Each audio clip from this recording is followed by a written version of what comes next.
ఆ రాత్రి ఆకాశమంతా నల్లటి మేఘాలతో కప్పుకుపోయింది. బయట భారీ వర్షం పడుతోంది. గాలి గట్టిగా ఊదుతూ ఇంటి కిటికీలను బలంగా కొడుతోంది. హైదరాబాద్ నగరానికి దూరంగా ఉన్న పాత కాలనీ చివర్లో ఒక పెద్ద ఇల్లు ఉంది. ఆ ఇంటి చుట్టూ ఎప్పుడూ ఒక విచిత్రమైన నిశ్శబ్దముండేది. పగలు కూడా ఆ ఇంటి దగ్గరికి వెళ్లడానికి జనాలు భయపడేవారు. కాని ఆ ఇంటిలో మాత్రం ఒక కుటుంబం కొత్తగా నివసించడానికి వచ్చింది. ఆ కుటుంబంలో రాఘవ, అతని భార్య సునీత, వాళ్ల 2 పిల్లలు కార్తీక్, చిన్న పాప మేఘన ఉండేవారు. రాఘవ ఒక ప్రైవేట్ కంపెనీలో ఉద్యోగం చేసేవాడు. చాలా సంవత్సరాలు అద్దె ఇళ్లలో తిరిగిన తర్వాత చివరకు తక్కువ ధరలో ఆ పాత ఇంటిని కొనుగోలు చేశాడు. ఇంటిని చూసినప్పుడు సునీతకు ఏదో భయం వేసింది. "ఈ ఇల్లు చూడడానికి చాలా భయంగా ఉంది రాఘవ" అని ఆమె మెల్లిగా చెప్పింది. రాఘవ నవ్వాడు. "ఇది పెద్ద ఇల్లు, మనకు సరిపోతుంది. పక్కవాళ్లు చెప్పే దయ్యాల కథలు నమ్మకు" అన్నాడు. కాని ఆ ఇంటి గోడలు మాత్రం వేరే కథ చెబుతున్నట్టుగా కనిపించాయి. మొదటి రోజు అంతా సర్దుకోవడంలో గడిచిపోయింది. రాత్రి అయ్యేసరికి వర్షం మరింత పెరిగింది. విద్యుత్ ఒక్కసారిగా పోయింది. ఇంటి అంతా చీకటిగా మారింది. మేఘన ఒక్కసారిగా ఏడవడం మొదలుపెట్టింది. "అమ్మా, ఆంటీ అక్కడ నిలబడి ఉంది" అని మూలలో చూపించింది. సునీత టార్చ్ వేసి చూసింది. అక్కడ ఎవ్వరూ లేరు. "ఎవ్వరూ లేరు బంగారం" అని ఆమె దగ్గరకు తీసుకుంది. కాని మేఘన మాత్రం ఇంకా వణికిపోతూనే ఉంది. ఆ రాత్రి సరిగ్గా 2 గంటలకు సునీతకు ఒక్కసారిగా మెలకువ వచ్చింది. పై అంతస్తు నుంచి ఏదో వస్తువులు లాగుతున్న శబ్దం వినిపించింది. మొదట ఎలకలు అనుకుంది. కాని కొద్దిసేపటికి స్పష్టంగా అడుగుల శబ్దాలు వినిపించాయి. ఢం ఢం, ఎవ్వరూ భారీగా నడుస్తున్నట్టుగా. రాఘవను లేపింది. పైకెవ్వరూ వెళ్లారు. రాఘవ చిరాకుగా లేచాడు. ఇంత రాత్రి ఎవరు వస్తారు అని టార్చ్ తీసుకుని పైకి వెళ్లాడు. మెట్లు ఎక్కే కొద్దీ గాలి చల్లబడింది. పై అంతస్తు తలుపు కొద్దిగా తెరిచి ఉంది. లోపల నుంచి నెమ్మదిగా ఊపిరి తీసుకునే శబ్దం వినిపిస్తోంది. రాఘవ ఒక్కసారిగా ఆగిపోయాడు. టార్చ్ కాంతి గదిలో పడింది. గది మూలలో ఒక మహిళ నిలబడి ఉంది. తెల్లని చీర, పొడవాటి జుట్టు, ముఖం మొత్తం రక్తంతో నిండిపోయింది. ఆమె తల నెమ్మదిగా పైకి లేపింది. కళ్ల స్థానంలో నల్లటి ఖాళీలు మాత్రమే ఉన్నాయి. రాఘవ గుండె ఒక్కసారిగా బలంగా కొట్టుకుంది. టార్చ్ చేతిలో నుంచి పడిపోయింది. కాని వెంటనే విద్యుతొచ్చేసింది. లైటు వెలిగేసరికి అక్కడ ఎవ్వరూ లేరు. రాఘవ చెమటలు పట్టిపోయి కిందికి వచ్చాడు. కాని సునీతకు నిజం చెప్పలేదు. "ఏమీ లేదు" అన్నాడు. కాని ఆ రాత్రి తర్వాత ఆ ఇంట్లో అస్సలు నిశ్శబ్దం లేదు. ప్రతి రాత్రి ఏదో ఒక శబ్దం. గోడల మీద గోకినట్టు చప్పుడు, బాత్రూంలో ఎవరో ఏడుస్తున్నట్టు శబ్దం, వంటగదిలో పాత్రలు కదిలిన శబ్దాలు. కొన్ని రోజులకు కార్తీక్ ప్రవర్తన మారిపోయింది.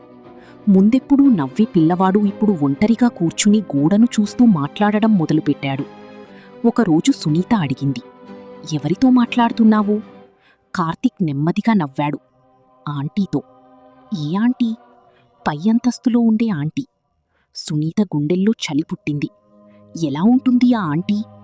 కార్తీక్ చెప్పిన మాటలు విన్న వెంటనే ఆమె చేతులు వణికిపోయాయి. ఆమె ముఖం మొత్తం రక్తం. ఆమె అంటుంది ఈ ఇల్లు వాళ్లది అని. ఆ రోజు రాత్రి సునీతకు నిద్ర రాలేదు. సరిగ్గా 3 గంటలకు వంటగదిలో గిన్నెలు పడిపోయిన శబ్దం వచ్చింది. ఆమె భయపడుతూ బయటికి వచ్చింది. వంటగది మొత్తం చీకటి. ఫ్రిడ్జ్ తలుపు తెరిచి ఉంది. లోపలి నుంచి చల్లటి గాలి వస్తోంది.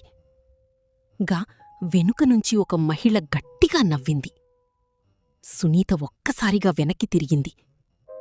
ఎవ్వరూ లేరు. కాని గోడమీద రక్తంతో ఒక మాట రాసి ఉంది. "వెళ్ళిపోండి." ఆమె గట్టిగా కేకవేసింది. రాఘవ పరిగెత్తుకుంటూ వచ్చాడు. కాని అప్పటికే ఆ రక్తపు అక్షరాలు మాయమయ్యాయి. సునీత ఏడుస్తూ జరిగినది చెప్పింది. రాఘవ మొదట నమ్మలేదు. కాని అదే రాత్రి అతనికీ భయం మొదలయింది. ఎందుకంటే అర్ధరాత్రి అతను కళ్ళు తెరిచేసరికి మంచం పక్కన ఎవరో నిలబడి ఉన్నారు. అది మేఘన కాదు, సునీత కాదు, ఒక వృద్ధురాలు. ఆమె కళ్లల్లో పూర్తిగా తెల్లటి పొర. నోరు అసాధారణంగా పెద్దగా తెరిచి ఉంది.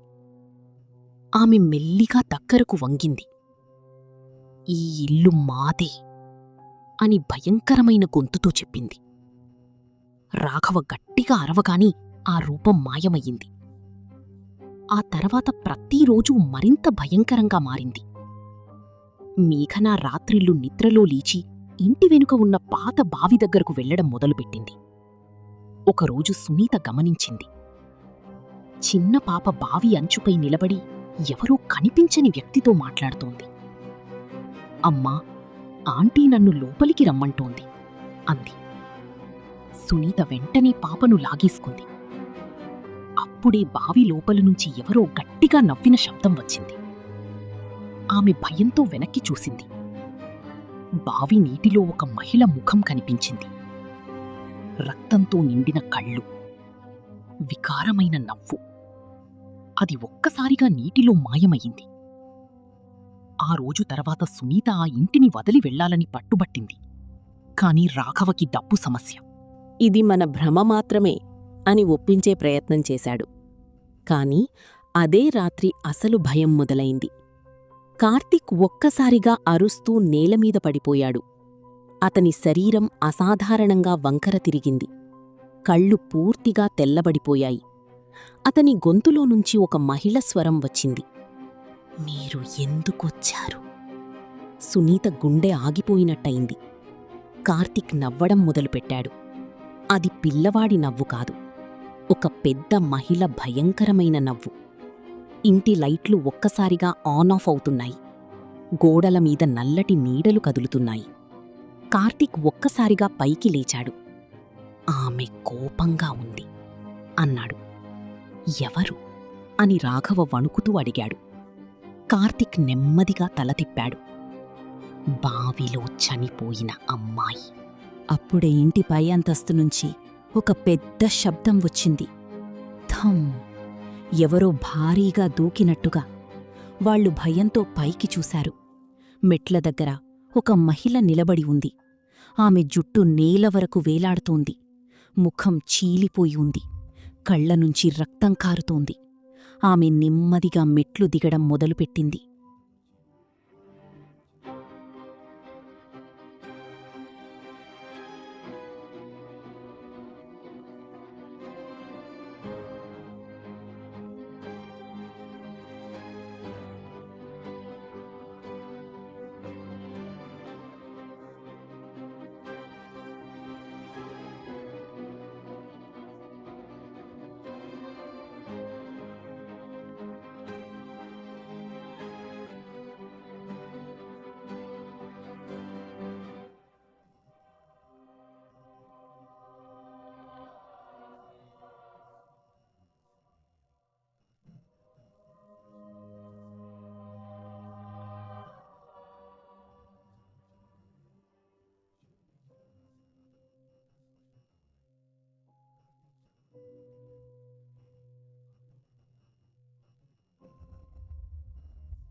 రాఘవ గుండె వేగంగా కొట్టుకుంది. ఎలా? 20 ఏళ్ల క్రితం ఒక రాత్రి వాళ్ల అరుపులు మొత్తం కాలనీ విన్నది. కాని ఉదయమయ్యేసరికి ఇంట్లో ఉన్న 5గురు చనిపోయి కనిపించారు. వాళ్ల కళ్ళు తెరిచి ఉన్నాయి. ముఖాల్లో భయం అలాగే ఉంది. రాఘవ నిశ్శబ్దంగా విన్నాడు. అందులో ఒక అమ్మాయుంది. ఆమె పేరు లక్ష్మి. ఆమెను ఆ ఇంట్లోనే చంపారంటారు. ఎవరు చంపారు? వృద్ధుడు మెల్లగా అన్నాడు. ఆమె భర్త. ఆ మాట విన్న వెంటనే రాఘవ శరీరం చల్లబడిపోయింది. వృద్ధుడు చెప్పడం కొనసాగించాడు. ఆ మనిషి చాలా క్రూరుడు. భార్యను, పిల్లలను కొట్టేవాడు. ఒక రాత్రి గొడవలో భార్యను తాడుతో గొంతు బిగించి చంపేశాడు. తర్వాత పిల్లల్ని కూడా చంపి బావిలో పడేశాడు. చివరికి తానే ఉరివేసుకున్నాడు. రాఘవ కాళ్ళు బలహీనపడ్డాయి. ఆ తర్వాత ఆ ఇంట్లో ఉండడానికి వచ్చిన వాళ్లందరికీ విచిత్రమైన సంఘటనలు జరిగాయి. కొందరు పిచ్చివాళ్లయ్యారు. కొందరు కనిపించకుండా పోయారు. ఆ రోజు సాయంత్రం ఇంటికి తిరిగి వచ్చిన రాఘవ అన్నీ సునీతకు చెప్పాడు. ఆమె భయంతో ఏడవడం మొదలుపెట్టింది. మనము వెంటనే వెళ్ళిపోదాం. కాని అదే సమయంలో మేఘనా గదిలోనుంచి నవ్వు వినిపించింది. వాళ్లు పరిగెత్తుకుంటూ లోపలికి వెళ్లారు. చిన్న పాప నేలమీద కూర్చుని గోడపై రక్తంతో ఏదో గీస్తోంది. సునీత షాకయ్యింది. ఎందుకంటే మేఘనా గీసింది ఒక మహిళ ఉరివీసుకుని వేలాడుతున్న చిత్రం. ఇది ఎవరు గీశారు అని రాఘవ అడిగాడు. మేఘనా నెమ్మదిగా తలపైకి లేపింది. ఆంటీ. ఆమె కళ్ళు పూర్తిగా నల్లగా మారిపోయాయి. ఆంటీ ఇంకా బావిలోనే ఉంది. అప్పుడే ఇంటి వెనకనుంచి పెద్దగా నీళ్లు చప్పరించిన శబ్దం వచ్చింది. రాఘవ బయటికి పరిగెత్తాడు. బావి దగ్గరకు వెళ్లి లోపల చూశాడు. నీళ్లు నల్లగా ఉన్నాయి. కాని కొద్దిసేపటికి ఆ నీటిలో బుడగలు రావడం మొదలయ్యింది. ఒక తెల్లటి చెయ్యి నీటిలోనుంచి బయటకు వచ్చింది. రాఘవ వెనక్కి పడిపోయాడు. ఆ చేతి వెంట ఇంకో చెయ్యి, మరొకటి. ఎవరో బావి లోపల నుంచి బయటకు ఎక్కుతున్నట్టుంది. అప్పుడే వెనకనుంచి కార్తీక్ గొంతు వినిపించింది. నాన్నా, వెనక్కి చూడద్దు. రాఘవ నెమ్మదిగా తిరిగాడు. కార్తీక్ అక్కడ నిలబడి ఉన్నాడు. కాని అతని వెనక ఆ దెయ్యం మళ్లీ ఉంది. ఈసారి ఆమె ఒంటరిగా లేదు. ఆమె పక్కన 2 చిన్నపిల్లల ఆకారాలు నిలబడి ఉన్నాయి. వాళ్ల ముఖాలు కాలిపోయి ఉన్నాయి. కళ్ళు లేవు. ఆ ముగ్గురు నెమ్మదిగా నవ్వుతున్నారు. రాఘవ గుండె ఆగిపోయినట్టయింది. ఆ మహిళ నోరు తెరిచింది. మాకు తోడు కావాలి. అప్పుడే కార్తీక్ ఒక్కసారిగా కేక వేస్తూ నేలమీద పడిపోయాడు. అతని శరీరం బలంగా కంపిస్తోంది. నోటినుంచి నల్లటి ద్రవం బయటకు రావడం మొదలైంది. సునీత పరుగెత్తుకుంటూ వచ్చి భయంతో అరుస్తోంది. కార్తీక్ కళ్ళు తెరిచాడు. కాని అవి అతని కళ్ళు కాదు. పూర్తిగా తెల్లగా ఉన్నాయి. అతను నెమ్మదిగా నవ్వాడు. ఈ రాత్రి ముగుస్తుంది. ఆ రాత్రి గడియారం 12 కొట్టగానే ఇంట్లో అసలు నరకం మొదలైంది. పై అంతస్తు నుంచి పిల్లల ఏడుపులు, గోడలలోనుంచి ఎవరో గోకినట్టు శబ్దాలు, బావినుంచి మహిళ అరుపులు. ఇంటి లైట్లు ఒక్కసారిగా పేలిపోయాయి. చీకటిలో ఒక్కటే కనిపిస్తోంది. ఆ దెయ్యం కళ్ళు, ఎర్రగా మండుతున్న 2 కళ్ళు. ఎర్రటి కళ్ళు చీకటిలో నెమ్మదిగా దగ్గరపడుతున్నాయి. సునీత పిల్లలను గట్టిగా పట్టుకుని మూలలో వణుకుతోంది. రాఘవ టార్చ్ కోసం వెతికాడు. కాని అది కూడా పనిచేయలేదు. ఇంట్లో ప్రతి గోడ నుంచి ఏదో గుసగుసలు వినిపిస్తున్నాయి. మమ్మల్ని ఎందుకు వదిలేశారు?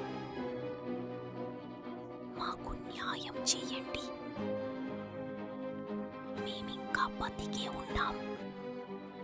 ఆ స్వరాలు ఒకేసారి వినిపించడంతో ఇంటి మొత్తం కంపిస్తున్నట్టుగా అనిపించింది. గట్టా పై అంతస్తు నుంచి పెద్దగా ఏదో లాగుతున్న శబ్దం వచ్చింది. ధర్. ఎవరో భారీ శవాన్ని నేలమీద ఈడ్చుకుంటూ తీసుకెళ్తున్నట్టుగా. రాఘవ ధైర్యం చేసి మెట్లవైపు నడిచాడు. వెళ్ళొద్దు అని సునీత ఏడుస్తూ అరిచింది. కాని అప్పటికే అతను పైకి వెళ్ళిపోయాడు. మెట్లమీద ప్రతి అడుగు వేస్తున్న కొద్దీ గాలి మరింత దుర్వాసనగా మారుతోంది. కుళ్ళిపోయిన మాంసం వాసన, రక్తం వాసన. పై అంతస్తు గదికి చేరుకున్నాడు. తలుపు స్వయంగా నెమ్మదిగా తెరుచుకుంది. కీచ్. లోపల చూసిన దృశ్యం అతని గుండెను ఆపేసింది. గది మొత్తం రక్తంతో నిండిపోయింది. గోడలమీద చేతి ముద్రలు, నేలపై చిన్నపిల్లల అడుగుల ముద్రలు.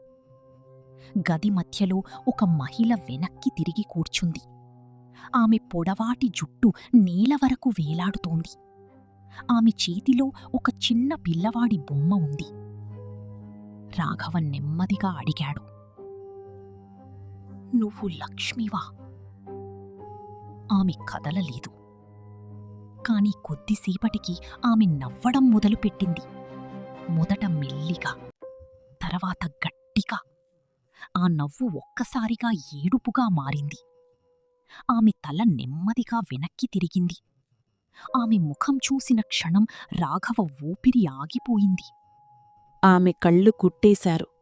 నోరు మొత్తం చీలిపోయింది. ముఖం సగం కాలిపోయింది. అతను మమ్మల్ని బతికుండగానే చంపేశాడు అని ఆమె ఏడుస్తూ చెప్పింది. రాఘవ వణికిపోయాడు. ఎవరు? నా భర్త. ఆమె చేతులు ఒక్కసారిగా రక్తంతో నిండిపోయాయి. మొదట నన్ను ఉరివేశాడు, తర్వాత పిల్లల్ని బావిలో పడేశాడు. ఆమె ఏడుపు ఒక్కసారిగా కోపంగా మారింది. కాని మేము చనిపోలేదు. ఆమె ఒక్కసారిగా గాల్లోకి లేచింది. మేమింకా ఈ ఇంట్లోనే ఉన్నాం. గది మొత్తం ఒక్కసారిగా కంపించింది. గోడలు పగిలిపోవడం మొదలైంది. రక్తం గోడల నుంచి కారుతోంది. రాఘవ వెనక్కి పరుగెత్తబోయాడు. కాని తలుపు స్వయంగా మూసుకుపోయింది. ఆమె ఇప్పుడు అతని ముందు గాల్లో తేలుతోంది. మీ కుటుంబం కూడా మాతో ఉండాలి. ఆమె నోరు అసాధారణంగా పెద్దదిగా తెరుచుకుంది. లోపల పూర్తిగా చీకటి మాత్రమే కనిపిస్తోంది. కింద నుంచి సునీత కేక వినిపించింది. రాఘవ్! అతను వెంటనే తలుపు తెరిచి కిందికి పరుగెత్తాడు. కిందికి వచ్చేసరికి హాల్ మొత్తం చీకటిగా ఉంది. కేవలం టీవీ మాత్రమే ఆన్లో ఉంది. కాని టీవీలో సాధారణ ఛానల్ లేదు. స్క్రీన్పై ఒక వీడియో కనిపిస్తోంది. అది ఈ ఇంట్లోనే తీసిన వీడియో. 20 ఏళ్ల క్రితం. ఒక మహిళ ఏడుస్తోంది. 2 చిన్నపిల్లలు మూలలో భయంతో కూర్చున్నారు. కెమెరా వెనక నుంచి ఒక మనిషి కోపంగా అరుస్తున్నాడు. నన్ను మోసం చేశావు. ఆ తర్వాత ఒక్కసారిగా ఆ మహిళ గొంతు పట్టుకుని లాగాడు. సునీత భయంతో కళ్ళు మూసుకుంది. టీవీలో ఆ మహిళ ఊపిరాడక తన్నుకుంటోంది. పిల్లలు గట్టిగా ఏడుస్తున్నారు. తర్వాత ఆ మనిషి పిల్లలను లాగి బయటికి తీసుకెళ్లాడు. కెమెరా నేలపై పడిపోయింది. కాని ఇంకా రికార్డవుతోంది. కొద్దిసేపటి తర్వాత బావి దగ్గర నుంచి పిల్లల అరుపులు వినిపించాయి. అమ్మా! ఛప్! నీళ్లలో ఏదో పడిన శబ్దం. అప్పుడు వీడియో ఒక్కసారిగా ఆగిపోయింది. టీవీ స్క్రీన్ నల్లగా మారింది. ఆ తర్వాత నెమ్మదిగా ఒక ముఖం కనిపించింది. అదే దెయ్యం. ఆమె స్క్రీన్లో నుంచి నెమ్మదిగా బయటికి రావడం మొదలుపెట్టింది. సునీత కేక వేసింది. ఆమె చేతులు టీవీ బయటకు వచ్చాయి. ముఖం బయటికి వచ్చింది. రక్తంతో తడిసిన జుట్టు నేలమీద పడుతోంది. రాఘవ వెంటనే పిల్లలను పట్టుకుని వెనక్కి లాగాడు. కాని కార్తీక్ ఒక్కసారిగా ఆగిపోయాడు. అతను నెమ్మదిగా ఆ దెయ్యం వైపు నడవడం మొదలుపెట్టాడు. అమ్మ పిలుస్తోంది అన్నాడు. కార్తీక్, ఆగు అని రాఘవ అరిచాడు. కాని కార్తీక్ వినలేదు. ఆ దెయ్యం అతని తలమీద చెయ్యి పెట్టింది. అప్పుడే కార్తీక్ గట్టిగా అరవడం మొదలుపెట్టాడు. అతని శరీరం గాల్లోకి లేచింది. కళ్ళు పూర్తిగా తెల్లబడ్డాయి. నోటినుంచి నల్లటి పొగ బయటకు వస్తోంది. ఆ దెయ్యం భయంకరంగా నవ్వింది. ఇప్పుడు ఇతను మావాడు. సునీత ఏడుస్తూ నేలపై పడిపోయింది.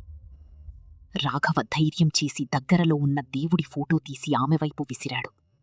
అది ఆమెకు తగిలిన క్షణం ఆమె గట్టిగా కేకవేసింది. ఇంటి మొత్తం కంపించింది. కిటికీలు పేలిపోయాయి. ఆమె కోపంగా రాఘవ వైపు చూసింది. నువ్వు కూడా చస్తావు. అప్పుడే ఇంటి వెనుక ఉన్న బావినుంచి వందలాది చేతులు బయటకు రావటం మొదలయింది. చిన్నపిల్లల చేతులు, మహిళల చేతులు, రక్తంతో నిండిన చేతులు. అవి నెమ్మదిగా ఇంటివైపు పాకుతున్నాయి. ఆ రక్తంతో నిండిన చేతులు నేలమీద పాకుతూ ఇంటి తలుపుల దగ్గరకు చేరుకున్నాయి. సునీత పిల్లలను కౌగిలించుకుని ఏడుస్తోంది. కార్తిక్ ఇంకా గాల్లో వేలాడుతూనే ఉన్నాడు. అతని గొంతులోనుంచి విచిత్రమైన నవ్వు వినిపిస్తోంది. రాఘవకు ఒక్కసారిగా వృద్ధుడు చెప్పిన మాట గుర్తొచ్చింది. ఆత్మలకు శాంతి రావాలంటే వాళ్ల మరణం వెనుక నిజం బయటపడాలి. అతను వెంటనే పై అంతస్తులో చూసిన గదిని గుర్తుచేసుకున్నాడు. అక్కడ ఏదో దాచినట్టనిపించింది. సునీత, కార్తిక్ని పట్టుకో, నేను వెంటనే వస్తాను అని అరిచి పైకి పరిగెత్తాడు. మెట్లు ఇప్పుడు రక్తంతో జారుతున్నాయి. గోడలనుంచి ఏడుపులు వినిపిస్తున్నాయి. పైగదిలోకి వెళ్లి చుట్టూ వెతకడం మొదలుపెట్టాడు.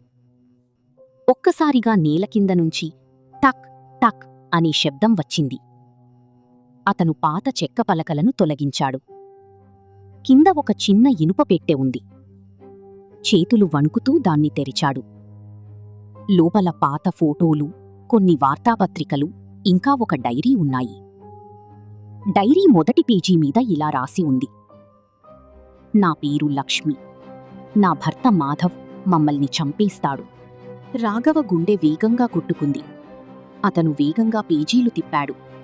అందులో లక్ష్మి తన భర్త గురించి రాసింది. మాధవ్ మద్యం తాగి ఆమెను రోజూ హింసించేవాడు. డబ్బు కోసం పిల్లలను కూడా కొట్టేవాడు. ఒకరోజు లక్ష్మి పోలీసులకు ఫిర్యాదు చెయ్యబోతుండగా అతను పిచ్చెక్కిపోయాడు. చివరి పేజీలో రక్తపు మరకలు ఉన్నాయి. ఈరోజు అతను మమ్మల్ని చంపబోతున్నాడు. ఎవరైనా ఈ డైరీ చదివితే మా శవాలు బావిలో ఉన్నాయి. రాఘవ షాకయ్యాడు. అంటే పిల్లల శవాలు ఇంకా బావిలోనే ఉన్నాయి. అప్పుడే వెనుక నుంచి చల్లటి గాలి తాకింది. నెమ్మదిగా తిరిగి చూశాడు. లక్ష్మి అక్కడే నిలబడి ఉంది. కాని ఈసారి ఆమె కళ్లలో కోపం కంటే బాధ ఎక్కువగా కనిపించింది. మా పిల్లలను బయటికి తీసి మాకు శాంతి ఇవ్వు అంది. రాఘవ ధైర్యం చేసి అడిగాడు, మాధవ్ ఎక్కడా? ఆమె ముఖం ఒక్కసారిగా మారిపోయింది. భయంకరమైన కోపంతో కేకవేసింది. అతనింకా ఇక్కడే ఉన్నాడు. అప్పుడే గది చీకటిగా మారింది. వెనక నుంచి భారీ అడుగుల శబ్దం వినిపించింది. ధం ధం. ఒక పొడవాటి మనిషి చీకటిలో నుంచి బయటికి వచ్చాడు. అతని మెడకు ఉరితాడు ఇంకా వేలాడుతోంది. కళ్ళు బయటికి వచ్చాయి. ముఖం మొత్తం కుళ్ళిపోయింది. అతని మాధవ్. అతను భయంకరంగా నవ్వాడు. ఈ ఇల్లు నాది. అతను ఒక్కసారిగా రాఘవ గొంతు పట్టుకున్నాడు. రాఘవ ఊపిరాడక తన్నుకుంటున్నాడు. మాధవ్ కళ్లల్లో పిచ్చి కనిపిస్తోంది. నేను వాళ్లందర్నీ చంపాను. ఇప్పుడు మీ వంతు. అప్పుడే లక్ష్మి గట్టిగా కేకవేసింది. ఆమె మాధవ్ మీదికి దూకింది. ఇద్దరి ఆత్మలు గాల్లో ఒకదానితో ఒకటి పోరాడటం మొదలుపెట్టాయి. గది మొత్తం కంపిస్తోంది. రాఘవ వెంటనే కిందికి పరిగెత్తాడు. బావి దగ్గరకు రా అని సునీతకు అర్చాడు. వర్షం ఇంకా భారీగా పడుతోంది. నలుగురూ బావి దగ్గరకు వెళ్లారు. రాఘవ తాడు తీసుకుని లోపలికి దిగాడు. బావి లోపల భయంకరమైన దుర్వాసన. నీళ్లు నల్లగా ఉన్నాయి. కొద్దిసేపటికి అతని కాళ్లకు ఏదో తగిలింది. అది చిన్న పిల్లవాడి ఎముకలు. అతని గుండె ఆగిపోయినట్టయింది. అక్కడ 2 చిన్న శవాల అవశేషాలు ఉన్నాయి. రాఘవ కన్నీళ్లు ఆపుకోలేకపోయాడు. వెంటనే వాటిని పైకి పంపించాడు. అప్పుడే బావి లోపలి నుంచి గట్టిగా అరుపు వినిపించింది. మాధవాత్మ బావి లోపల కనిపించింది. వాళ్లను బయటికి తీసొద్దు అని కేక వేసింది. బావి నీళ్లు ఒక్కసారిగా ఎర్రగా మారిపోయాయి. వందలాది చేతులు రాఘవ కాళ్ళు పట్టుకున్నాయి. అతను భయంతో కేక వేశాడు. పైనుంచి సునీత తాడు లాగుతోంది. చివరికి అతను బయటికి వచ్చాడు. వర్షంలో ఆ చిన్న ఎముకలను నీలపై పెట్టారు. అప్పుడే లక్ష్మీ ఆత్మ వాళ్ల ముందు కనిపించింది. ఈసారి ఆమె ముఖం భయంకరంగా లేదు. ఆమె పిల్లల దగ్గరకు వెళ్లి మెల్లిగా కూర్చుంది. కళ్లలో కన్నీళ్లు. ఇన్ని సంవత్సరాలు నేను వీళ్లతో ఇక్కడే చిక్కుకుపోయాను అంది. సునీత కూడా ఏడవడం మొదలుపెట్టింది. రాఘవ డైరీని తీసి గట్టిగా అన్నాడు. నీ నిజం బయటకు వస్తోంది. నీకు న్యాయం జరుగుతుంది. అప్పుడే ఇంటిపై అంతస్తు నుంచి మాఘవ్ భయంకరమైన కేక వినిపించింది. ఇల్లు మొత్తం కంపించడం మొదలైంది. గోడలు పగిలిపోతున్నాయి. కిటికీలు ఒక్కొక్కటిగా పీలిపోతున్నాయి. మాధవాత్మ మంటల్లో కప్పబడి బయటికి వచ్చింది. మీ అందరినీ చంపేస్తాను అని కేక వేసింది. కాని లక్ష్మి పిల్లల చేతులు పట్టుకుంది. వాళ్ల ముగ్గురి శరీరాల నుంచి తెల్లటి వెలుగు బయటకు రావడం మొదలైంది. ఆ వెలుగు నెమ్మదిగా మాధవ్ వైపు వెళ్ళింది. అతను భయంతో అరుస్తున్నాడు. లేదు, లేదు! కొద్దిసేపటికి ఆ వెలుగు అతన్ని పూర్తిగా మింగేసింది. ఒక భయంకరమైన కేకతో మాధవాత్మ మాయమైంది. అప్పుడే ఇల్లు ఒక్కసారిగా నిశ్శబ్దమైంది. వర్షం కూడా ఆగిపోయింది. లక్ష్మి నెమ్మదిగా రాఘవ వైపు చూసింది. ధన్యవాదాలు అంది. ఆమె ముఖంలో ఇప్పుడు ప్రశాంతత కనిపిస్తోంది. పిల్లలు ఆమె చేతులు పట్టుకున్నారు. కొద్దిసేపటికి వాళ్ల ముగ్గురి ఆత్మలు తెల్లటి పొగలా మారి ఆకాశంలో కలిసిపోయాయి. ఉదయమయ్యేసరికి ఆ పాత ఇల్లు సగం కూలిపోయింది. పోలీసులు వచ్చి బావిలోనుంచి పిల్లల అవశేషాలు బయటికి తీశారు. పాత కేసు మళ్లీ తెరుచుకుంది. లక్ష్మీ డైరీ ఆధారంగా నిజం బయటపడింది. కొన్ని రోజుల తర్వాత రాఘవ కుటుంబం ఆ ఊరిని వదిలి వెళ్ళిపోయింది. కాని వెళ్లే ముందు రాఘవ చివరిసారి ఆ ఇంటివైపు చూశాడు. కిటికీ దగ్గర ఎవరో నిలబడి ఉన్నట్టుగా కనిపించింది. తెల్లటి చీర, పొడవాటి జుట్టు. అతని గుండె ఒక్కసారిగా ఆగిపోయింది. కాని కొద్దిసేపటికి అది మాయమయింది. అది నిజంగా లక్ష్మీనా, లేదా ఇంకా ఆ ఇంట్లో ఇంకేదైనా మిగిలి ఉందా? ఆ విషయం మాత్రం ఎవరికీ తెలియదు. ఈ భయంకరమైన కథ మీకు నచ్చితే వీడియోను తప్పకుండా లైక్ చేయండి. ఇలాంటి మరిన్ని తెలుగు హారర్ కథల కోసం మా ఛానల్ను సబ్స్క్రైబ్ చేసుకుని బెల్ ఐకాన్ని నొక్కండి. మీ ఫ్రెండ్స్తో షేర్ చేయండి. ఎందుకంటే ఈ రాత్రి తర్వాత వాళ్ళు కూడా ఒంటరిగా నిద్రపోలేరు.